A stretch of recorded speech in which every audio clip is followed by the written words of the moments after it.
Kembali lagi bersama saya Jinu Marcelino, reporter dari Circle.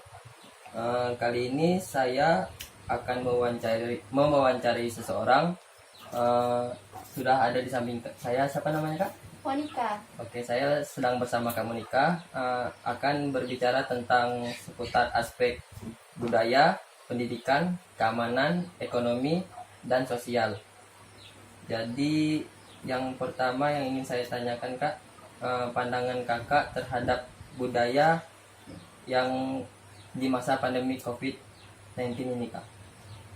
Jadi sejauh ini yang saya lihat di Indonesia, masyarakat kembali pada budaya leluhur dahulu. Mereka mulai mengadakan tolak bala. Seperti halnya di kampung saya sendiri, itu dilaksanakan lockdown, penutupan kampung, tidak ada yang boleh masuk atau tidak ada yang boleh keluar. Jadi di sini mereka kembali mengingat bahwa wabah ini sebenarnya dari alam. Jadi mereka itu harus berdamai dengan alam. Mereka mengikuti cara-cara leluhur dahulu untuk dapat berdamai dengan alam. Oh, jadi dari budaya yang seperti tolak bala ini bisa mengusir atau mengkebalkan diri dari COVID-19 ya Kak? Jadi kepercayaan mereka memang seperti itu. Oke, baik. Selanjutnya, bagaimana pandangan Kakak terhadap sistem pendidikan yang mengharuskan siswa atau mahasiswa kuliah atau belajar secara online? Apakah itu efektif menurut Kakak? Di sini saya sendiri juga merasakan dampak dari COVID-19 ini. Jadi menurut saya rasanya pembelajaran seperti ini kurang efektif, di mana kita ini malah dituntut untuk belajar sendiri, tapi tugas itu selalu menumpuk. Sedangkan tugas yang diberikan itu terkadang kita belum mengerti apa yang akan kita selesaikan, bagaimana cara kita menyelesaikan tugas yang diberikan tersebut. Jadi lebih banyak ke tugasnya ya Kak? Iya. Oke, untuk selanjutnya seperti yang kita ketahui ya Kak, banyak sekali di luar sana tindakan orang-orang yang sudah terinfeksi COVID-19 dan mereka sebagian besarnya itu banyak yang seperti keras kepala, ingin menyebarkan virus itu dan membahayakan banyak orang lain. Terus bagaimana pendapat Kakak tentang keamanan yang Kakak rasakan sejauh ini, seperti yang dari wilayah tertentu yang di lockdown ataupun lainnya?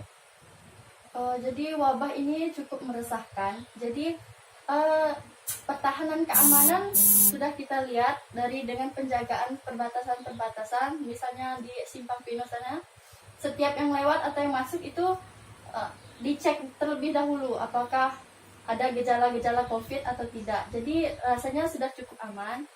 Meskipun yang kita ketahui masih juga ada orang-orang yang entah bagaimana mereka bisa menerobos masuk tanpa diketahui. Itu yang masih kita bingungkan. Berarti sejauh ini masih aman lah Kak ya. Baik, pertanyaan selanjutnya seputar tentang perekonomian masyarakat.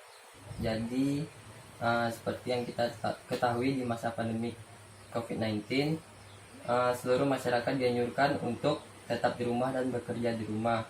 Jadi banyak sekali perekonomian masyarakat yang menjadi turun. Bagaimana pendapat Kakak tentang hal tersebut? Jadi kita dapat melihat sekarang rata-rata penghasilan orang jadi berkurang karena adanya pembatasan aktivitas. Seperti halnya sales-sales itu terganggu. Harusnya kan mereka datang ke rumah warga, tapi karena pandemi COVID ini jadinya mereka terbatas. Bagaimana cara mereka mempromosikan produk-produk yang harus mereka jual belikan, seperti itu. Jadi menghambat untuk dalam bidang ekonomi masyarakat ya Kak? Ya, bahkan mereka ada juga yang kehilangan pekerjaan karena di PHK. Baik, terus yang terakhir tentang sosial. Jadi di masa pandemi COVID-19, tentang sifat sosial antara masyarakat yang mengharuskan untuk tidak berdekatan, bersalaman dan sebagainya.